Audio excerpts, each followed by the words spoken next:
আসসালামু আলাইকুম ওয়া রাহমাতুল্লাহি ওয়া বারাকাতুহু। ইন্নাল হামদালিল্লাহি ওয়াহদা ওয়াসসালাতু ওয়াসসালামু আলা মান লা নাবিয়্যা বা'দা আম্মা বা'দ। সম্মানিত উপস্থিতি, আমরা ধারাবাহিকভাবে আপনাদের সম্মুখে আলোচনা উপস্থাপন করছিলাম যারা রাসূলুল্লাহ সাল্লাল্লাহু আলাইহি সাল্লামের উম্মত নয়। এই পয়েন্টে অর্থাৎ সপ্তম পর্বে এসে আমরা আলোচনা করছি যারা সাপ দেখার পরেও তাকে ছেড়ে দেয়, মারে না, তাদের ব্যাপারে রাসূলুল্লাহ সাল্লাল্লাহু আলাইহি সাল্লাম খুব ভয়ঙ্কর বাণী উচ্চারণ করেছেন। আপনি আবু দাউদ খুলুন, 5248 নম্বর সংখ্যায় হাদিস এসেছে।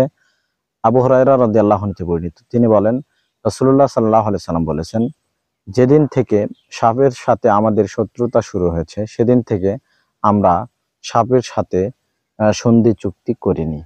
ওয়ামান তারাকা শাইআম মিনহুন্না খিফাতান, কেউ যদি সাপকে ভয় করে তাকে মারা থেকে বিরত থাকে, লাইসা মিন্না, সেই ব্যক্তি আমার উম্মত নয়।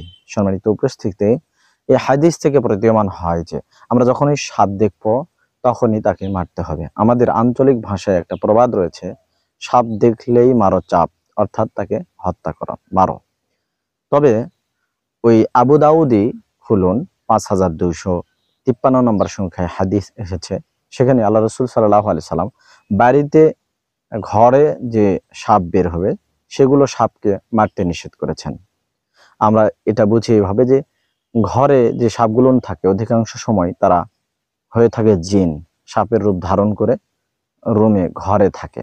তো তাদেরকে মারার আগে আপনি আমি সিগন্যাল দিব, তাকে চলে যেতে বলবো, 3বার বলবো, সুযোগ দিব। সে যদি জিন হয় তাহলে ভ্যানিশ হয়ে যাবে, থাকবে না।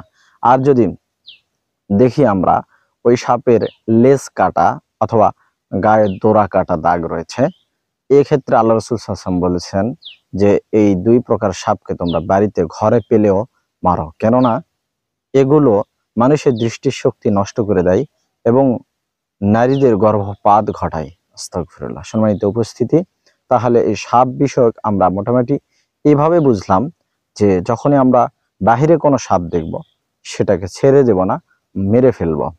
আমরা অনেক সময় বলি সাপ তো আমার কোনো ক্ষতি করেনি, সে ভয়ে চলে যাচ্ছে, যে না, আমার সুযোগ থাকলে আমি তাকে মেরে ফেলবো। এটা নির্দেশনা রয়েছে হাদিসে। বাড়িতে ঘরে দেখলে পরে খেয়াল করব লেজ কাটা বা দোরা কাটা দাগ আছে কিনা শরীরে, যদি না থাকে তাদেরকে তাড়িয়ে দেওয়ার চেষ্টা করব। আল্লাহ তাআলা আমাদেরকে এই বিধান বুঝে মেনে চলার তৌফিক দান করুন, আমিন। ওয়া আখিরু দাওয়ানা আনিল হামদুলিল্লাহি রাব্বিল আলামিন। আসসালামু আলাইকুম ওয়া রাহমাতুল্লাহি ওয়া বারাকাতুহু।